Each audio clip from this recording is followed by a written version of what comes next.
everyone, and welcome to the Talent Game podcast. I'm your host, Joe Burridge, and with me today is Pep Perez. Welcome to the podcast, Pep. Hey, thanks for having me. It should be fun. Yeah, I think so too. And so for our listeners who don't know who you are, please go ahead and introduce yourself. So my name is Pep Perez. I am a senior creative director.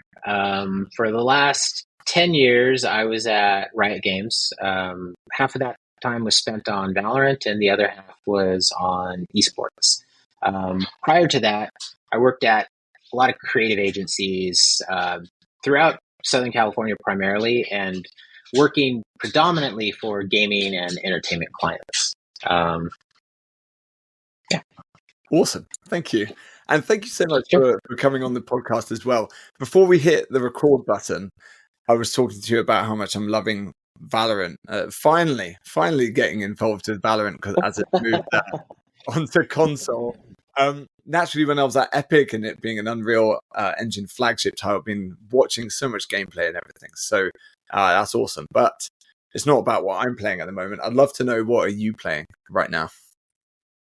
Sure. So it's really funny. I try a lot of the betas. So I'm playing VALORANT on console, and like I was telling you, I still suck at the game, despite having worked on it for so long and been around so many people who were really awesome at the game.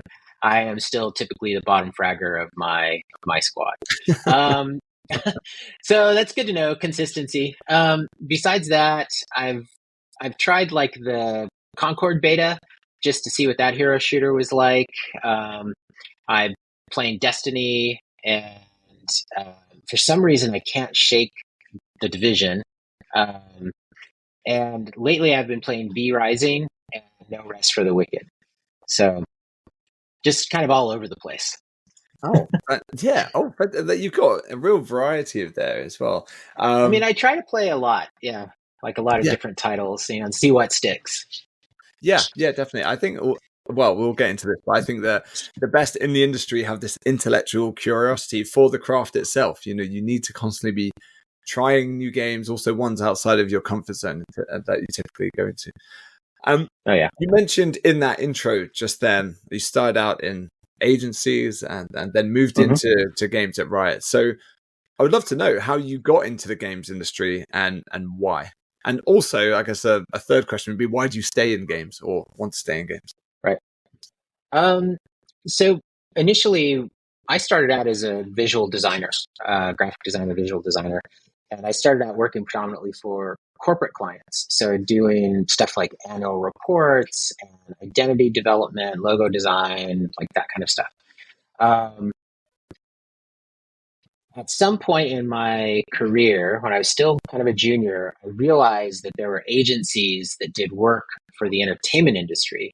And so I jumped over to those types of agencies. And so I spent a good amount of time working in agencies who were doing work for essentially the movie industry. So we would do the campaigns for the launches of, big AAA movies and television shows.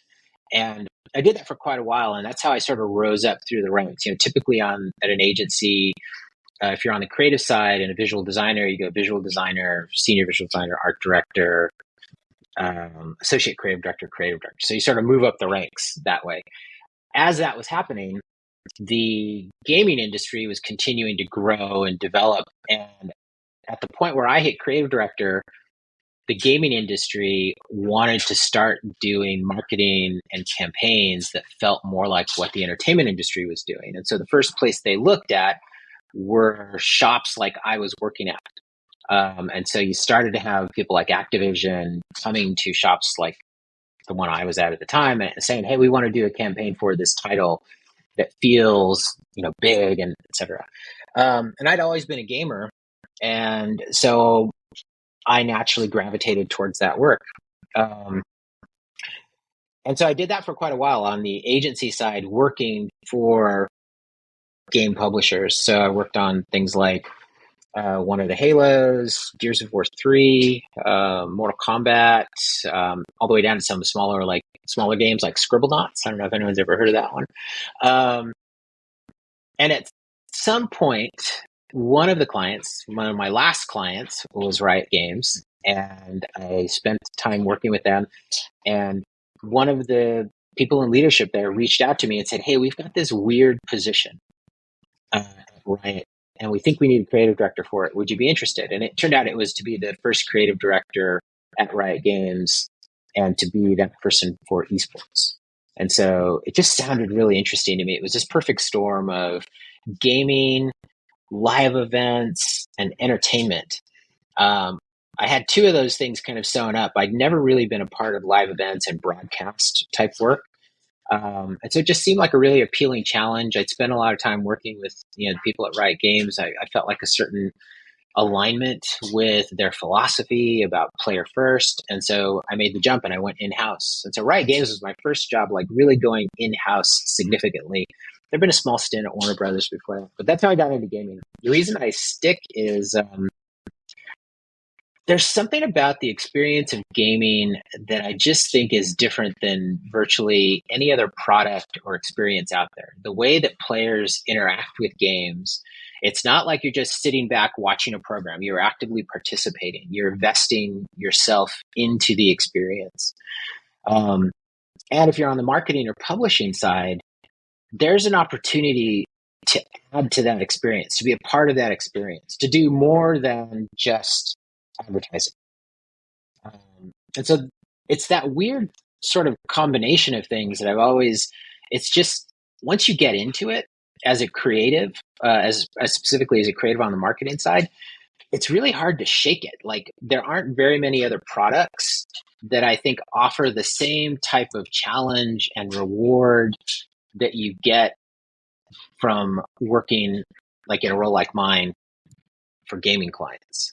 There are probably a few out there, but there's just something about it. And now, gaming is just, what is the last stats say? Like almost 90% of the population identifies gamers. So, there's a lot of different flavors of product as far as games that you can have that type of an experience as a creative director or creative working on. So that's probably one of the things that keeps me invested. Such a great answer. I was scribbling down notes all the way through that. So many things that we could unpack.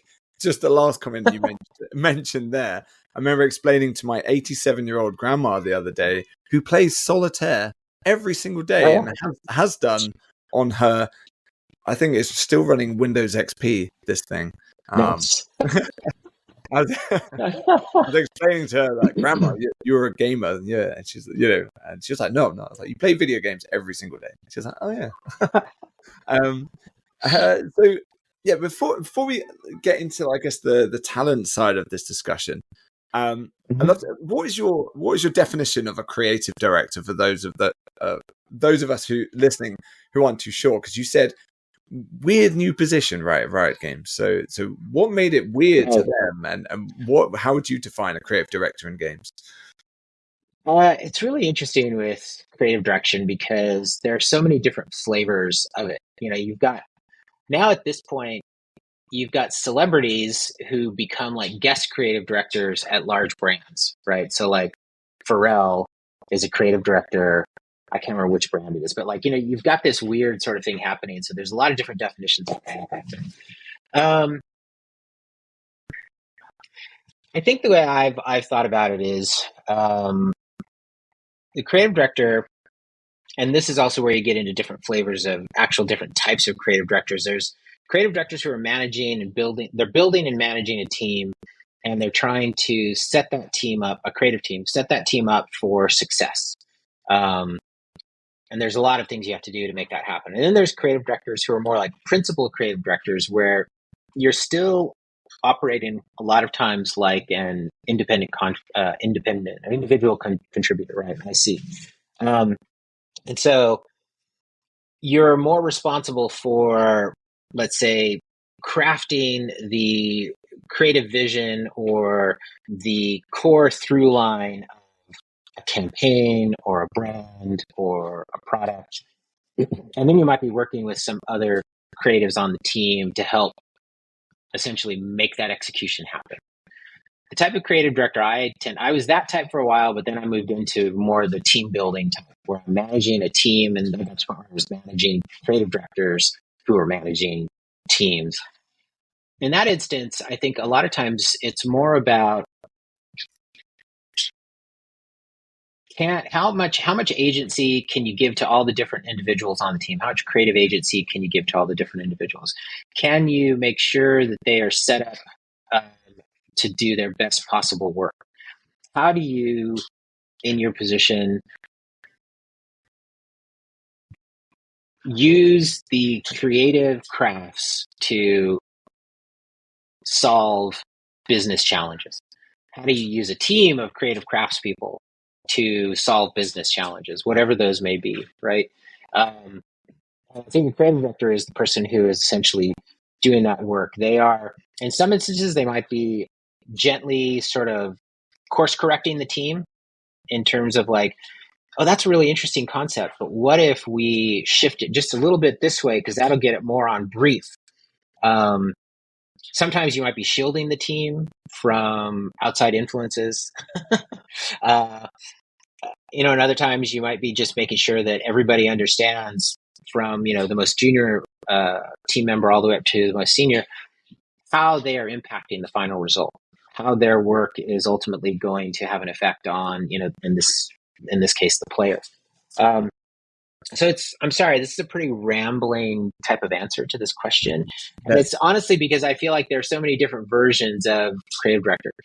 The most simple thing is, a lot of times you're the one who crafts the first version of the creative vision that is going to pull together all these different creative crafts to develop an experience or an output that is going to achieve certain effects for your end consumer, right? And you're the person responsible for the creative quality and all that type of stuff. Sorry, there's no easy answer to this question for me, at least, anyways. A lot of times it's like the pat is, I'm the one who directs the creative. Yeah. Well, and to be honest, I'll be really honest with you. That's why I asked the question, because I very well know creative director has a different definition at different places. But it was good to hear it from your side. I'd love to know. I wonder if you have any specific examples of that from any of your recent projects, as much as you can share. So, just one scenario you mentioned about solving business problems with creatives, right? I'd love to hear if you can think of one particular thing that comes to mind, and that, say, if you're a player of the game that you decided to talk about now, they can say, "Oh yeah, I can see that," or at least someone who's focused on business that's listening, they can understand that. Well, let me think. I mean, I'm trying to think of a more succinct way to say what I just said.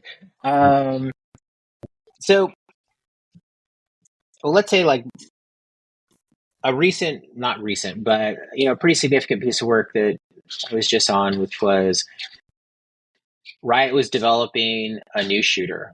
It didn't have a brand yet. It had just crossed over the threshold from being a game in development to a game in so research and development, to a game that was actually fully in production.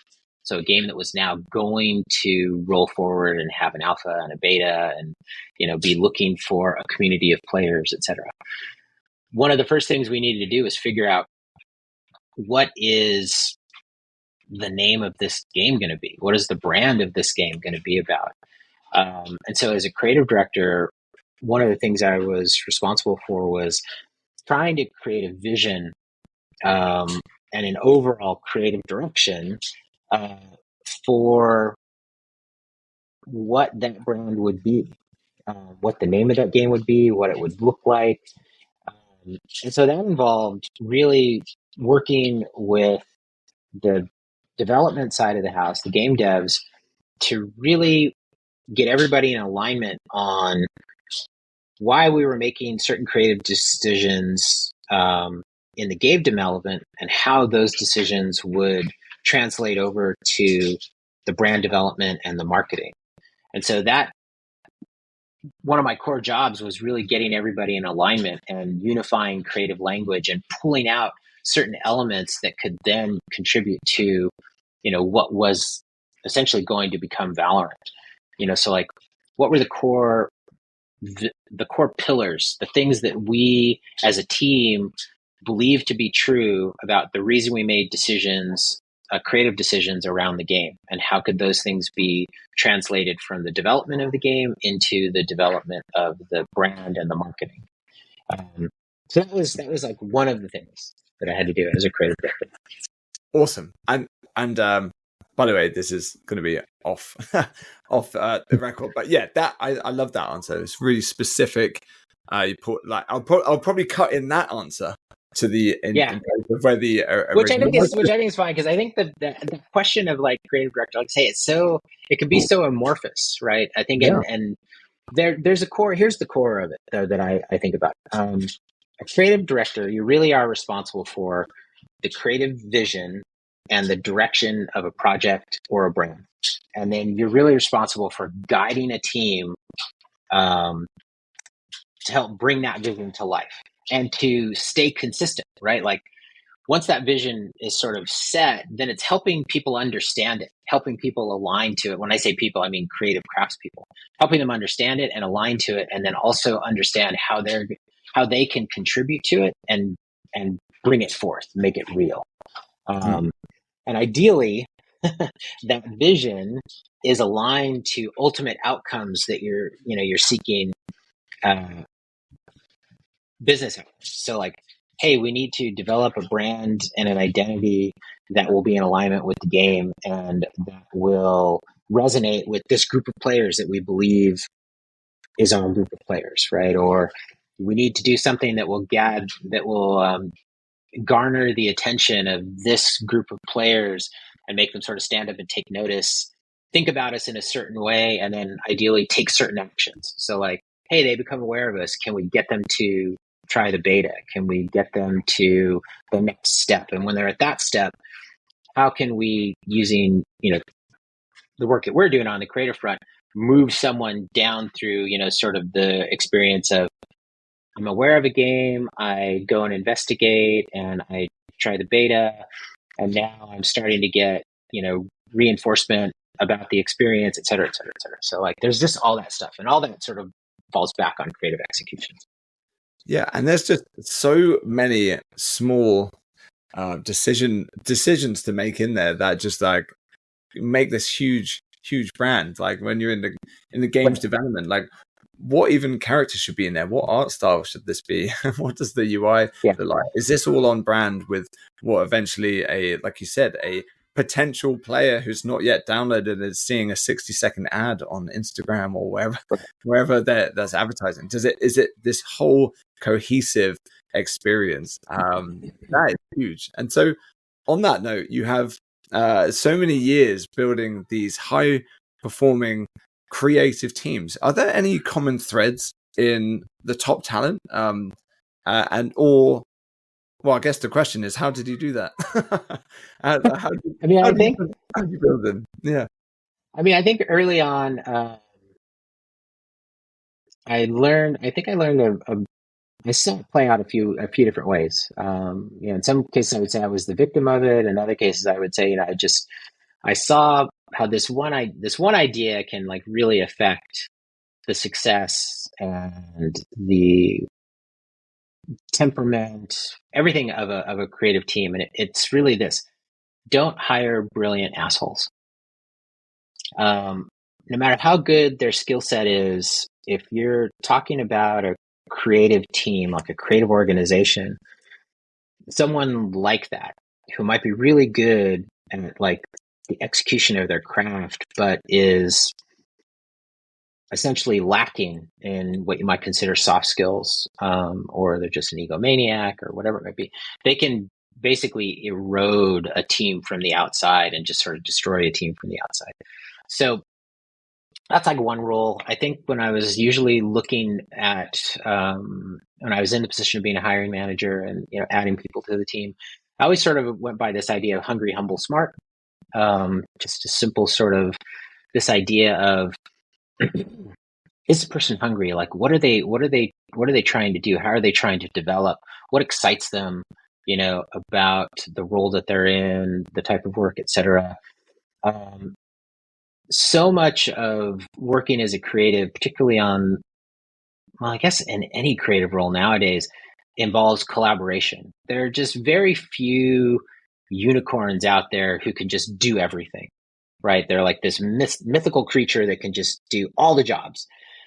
So much, I think, of the work really relies on collaboration. So is a person sort of humble? Do they acknowledge the team? Do they know how to collaborate with others? Do they have a certain innate sense of respect for other people, for other crafts, right?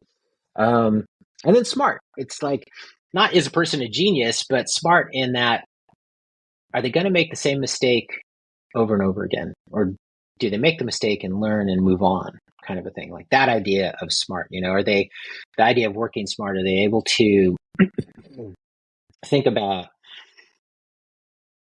the best way to get something done? How do they make their sort of decisions? There's just like something in that, like just that idea of like, what is it, work smarter, not harder, right? So like that kind of thing. So as far as building teams, I typically look for people who are seeking agency, particularly in the form of creatives, right? Like they want to take on more agency, they want to have more impact, and yet at the same time, they thrive in collaboration, right? And all of this, by the way, is on top of, based on their level, do they have just good craft skill? How have they developed their craft skill? Whether they're a junior and entry level designer, like coming out of college, have they built the skills required? Or just maybe they didn't go to college, but they built up the skills through other experiences, right? All the way up to like a more senior creative director. Do they have the core craft skill before I even start looking at, hey, are they, hungry, humble, smart? Are they going to be able to collaborate?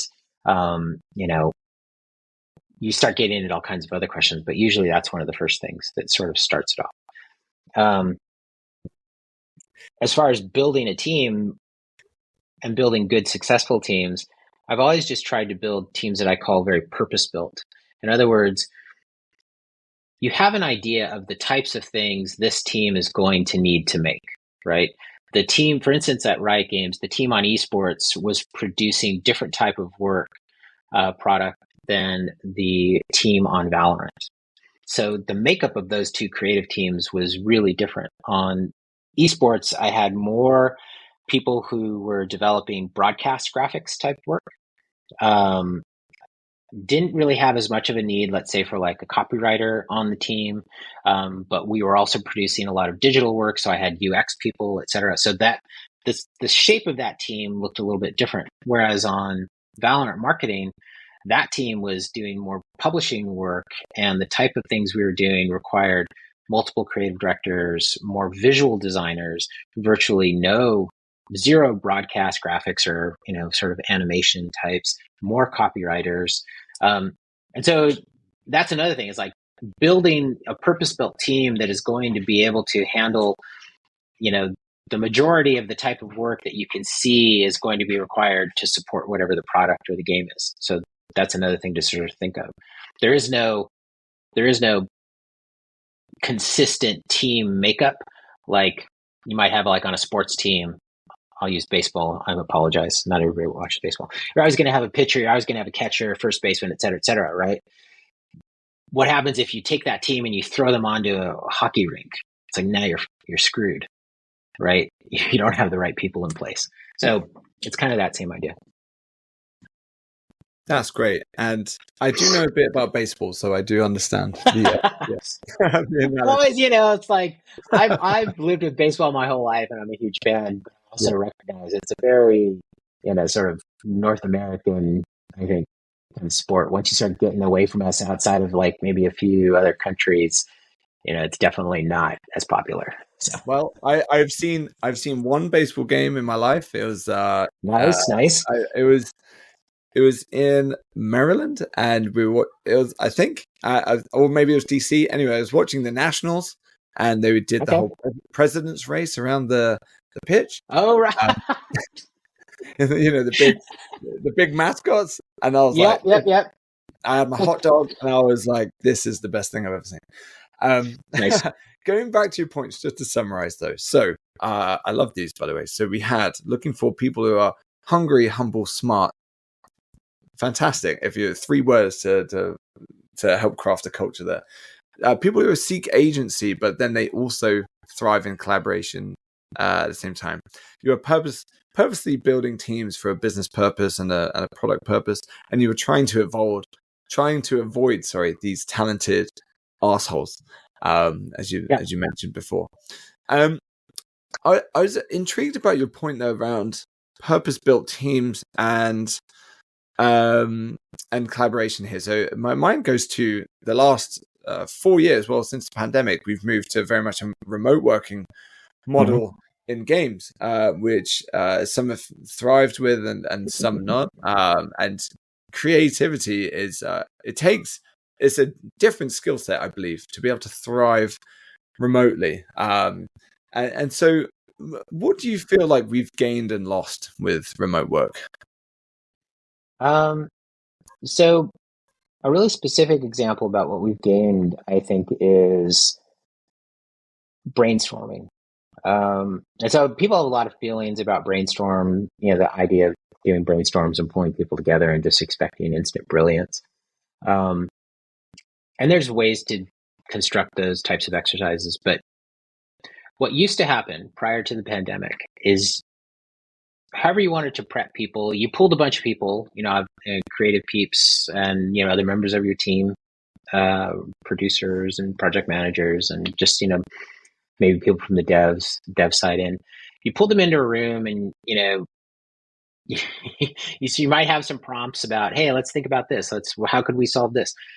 And what typically happened in those rooms is the people who were a little more extroverted, who, spoke a little bit more forcefully, were a little bit more louder, they would tend to dominate those rooms, right? It's just, and not in a mean way, not always like, hey, this person's being such an ass, they're just taking over. It's like, no, they would just be excited about their ideas. And because of their nature, they might just end up consuming more of the oxygen in the room, right? And so you would have introvert people who are a little bit, let's say, shade a little bit more towards being an introvert or just outright introverts, who would sort of get lost in the shuffle, right? Like they might have really great ideas, but you weren't getting them. Because they would just sort of get shut down or, sort of starved out of the equation.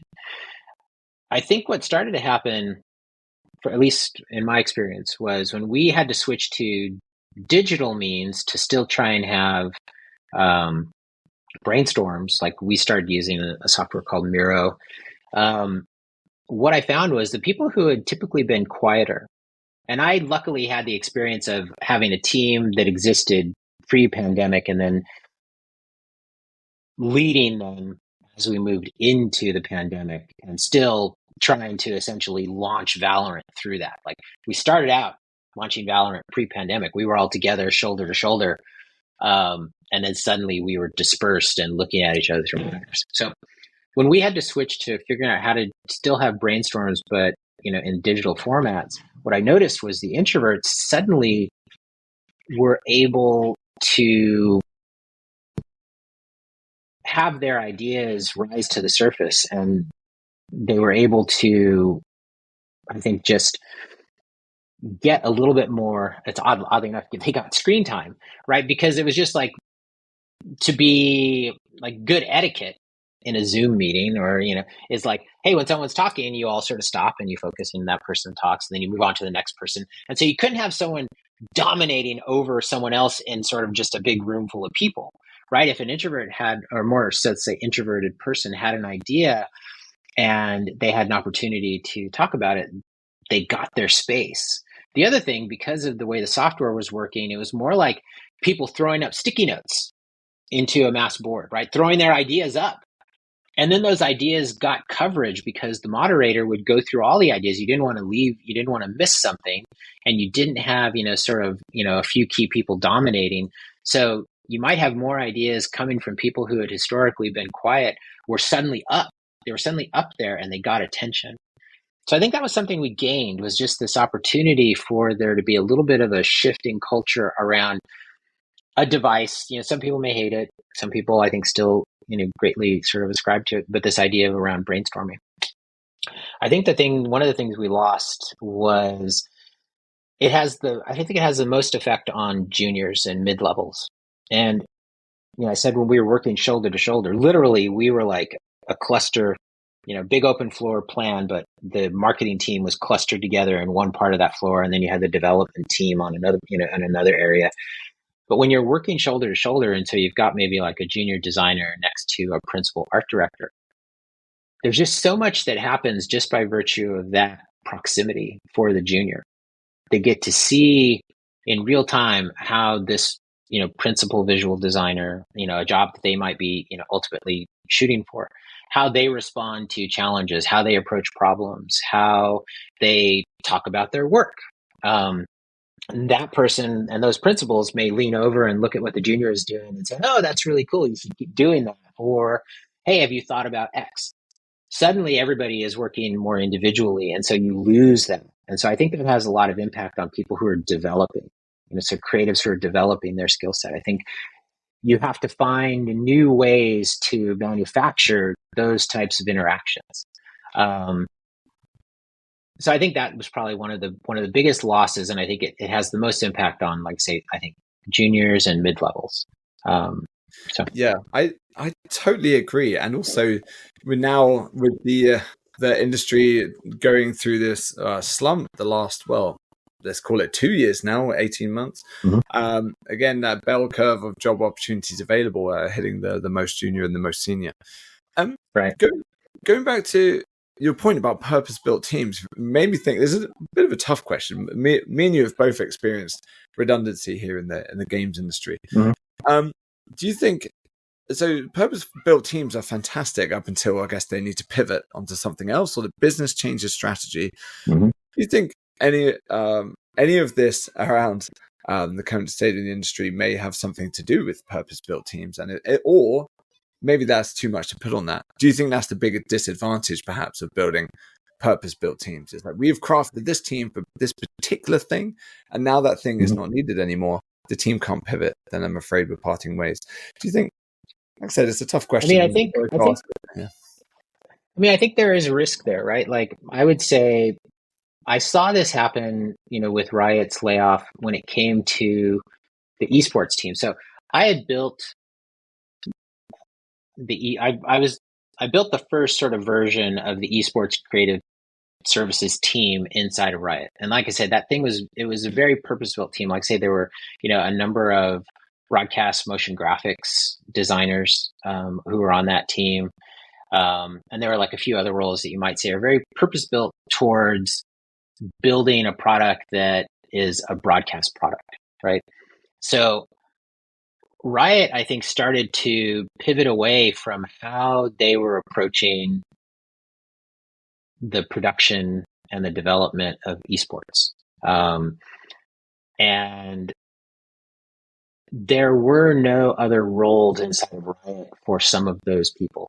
Like when Riot decided, hey, we're not going to really do this work internally anymore. We think it's going to be more cost effective for us to just work with outside creative agencies, outside partners.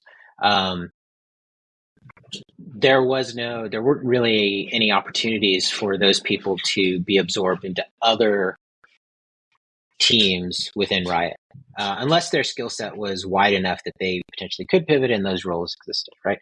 So I think there is always somewhat of a risk if you get too focused. So I use that specific job and craft as an example. But more often than not, the types of roles that exist on a marketing creative team are fairly universal to publishing creative, like visual designers, art directors, creative directors, copywriters. Typically, those people can pivot to other products because their skill set is somewhat universal. It all depends, is the company downsizing because of revenue and they just can't maintain a certain amount of headcount, so they're having to make some really difficult decisions? Or have they decided that a title is going to be sunset, like a game is going to be sunset because the audience doesn't exist and it just doesn't make sense for us to keep trying to service it.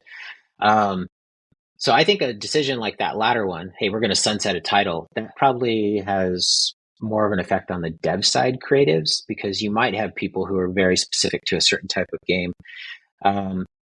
But downsizing because, hey, we just can't maintain a certain headcount. Now just difficult decisions have to be made. And I don't think whether the team was more generalized, you just had, one of everything that as far as the creative crafts in the team, or you sort of built a team that was more focused on the type of work, that was expected of them. I don't know if there's too much, sort of, I don't know, cause as far as, causal effect. Yeah, and you make such a good point there. Like, the best creators here, that they can apply their hand to different products, different avenues of that. Ultimately, you said. I mean, typically, right?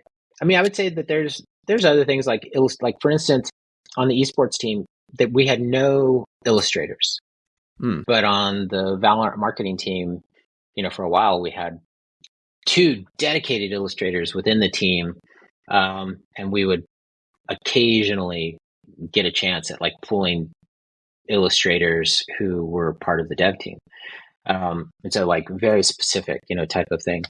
But like, yeah, if you decide, like an illustrator is another one where it's like, well, maybe they could pivot if you have, that type of work in another part of the company. But if you just lose that title that, you relies on that type of output, again, it's like, it's sort of just, it's unfortunate, but it's, Yeah, I hear you, and thanks for answering that. Like I said, it's a tough one. I mean, it is. I mean, what's really interesting is I think creative agencies, so your partners, your external partners, they will generally a lot of times have more of that utility sort of team makeup, because they're probably selling. I know this. I mean, you're selling a lot of different types of outputs depending on what your client's needs are. And that's also why like creative agencies will have a pretty big list of contractors that they work with always at the ready, right? Which is, I think, what you're starting to see happen now with most publishers. Internally, they're developing like really deep benches of contractors and partner agencies that they'll work with when they have certain types of outputs or executions that they might be looking for. Yeah, and I say, it's a tough question to ask about purpose-built teams. Well, to be honest, if you do talent planning correctly, you're only ever building purpose-built teams. Right. It's like, what are we going to do? Build this team for no particular purpose at all? I think it has to do. I'm sorry to interrupt. I think it has to do with the idea of also just having like, particularly on the, well, I guess it's true for the dev side too, but on the publishing side, it's like, what are the types of outputs we're going to be creating?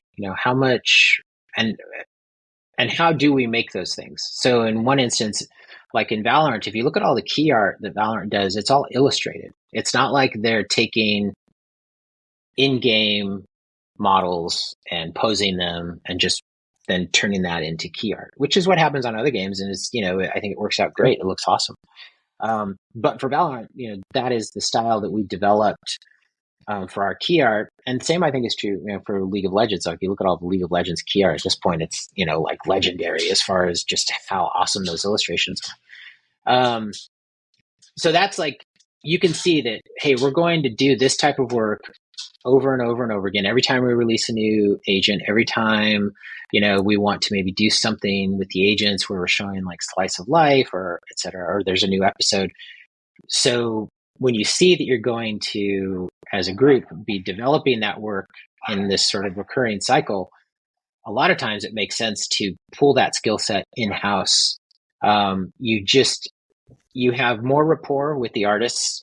The artists are closer to the product, and you have a little bit more control over that process. Whereas if you're working with an outside partner, you're not really in control of their team makeup. They may have a great illustrator there, but you're not in control of how they're treating that illustrator. Are they doing, what they need to do to keep that person as part of their team, et cetera, et cetera.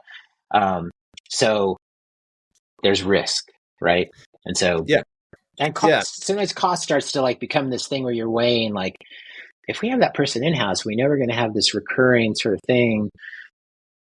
And by pulling that capability internally, do we start to cut down on some of that external cost, that hard dollar cost? But then also, what else can we do with this person? What other type of work can we create with them that will be resonant for players? So there's all that type of like just sort of thinking that I think goes into this idea of when I say, sort of purpose-built teams. Yeah, definitely. And with talent planning at that sort of size as well, the most effective talent planning, you look at short-term and long-term need, budget, skill sets. You look at all of the avenues, you weigh everything up, and you execute on that plan. But no one knows the future, and you did the best you can for building a cohesive team. Hey, I feel like we could be chatting about this for a really long time, but we are coming up to the end of the episode, I'm afraid. But I've absolutely loved your takes on what you look for, how you build these teams, how do you balance against in-house versus external talent, building this culture, all of this stuff. And so thank you so much. My last question that I asked to everyone so far is, what's your favorite interview question? It's kind of an odd one, but I found that it usually causes everybody to pause, when I'm interviewing, from, juniors all the way up to the most senior peeps. And it's really, what are you not doing now that you want to be doing? And it's usually just that question. It's like, it catches people because especially in an interview, typically you've been most likely talking about all the work you have been doing so far that, proves out your viability for the role that you're looking at. But, a lot of times what happens is it unearths, like this idea of, man, I really want to be doing X, I haven't had a chance to do blank. And so it as a hiring manager, it opens up this idea for me of like, how does this person want to grow? What is the thing that they're really most passionate about that they haven't had an opportunity to do? And it's not always that the job that I'm looking to fill can fulfill that need, but it does just sort of offer another little insight sometimes into a candidate, and how they think about the work that they've been doing. For instance, if something that they really want to be doing, but they haven't had a chance to do yet is just completely removed from the role they're in or the role that I'm looking to fill, that could warrant a little bit more investigation and just conversation. A lot of times, though, what it really opens up is, there's an opportunity here to help this person grow in this role because I can definitely see avenues by which they can do this thing that they haven't had a chance to do yet here. I'll actually use that question for people who exist on the team as well, too, like in, one-on-ones and just development, like someone's killing it and you ask them that question and that might open up, hey, what's the next thing that they could move into with passion? So I absolutely, I love this question. I've just been sat there listening to you, thinking about what would my answer be to this question. You're right. It is very thought provoking, and I love that you can use it in people management as well. Yeah, as well as teasing out of people their ambition and what they would love to be doing. Well, by teasing that out, you can understand whether the role's right for them or not, and also thinking about the trajectory of the company, the mission, and everything. Does it line up? Exactly.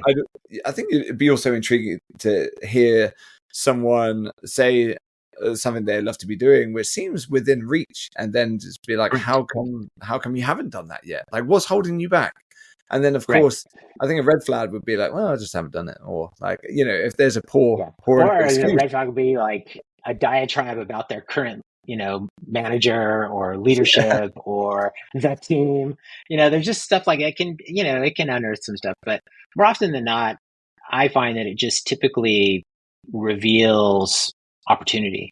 That if you're in a position as a hiring manager to make a lot of those desires or sort of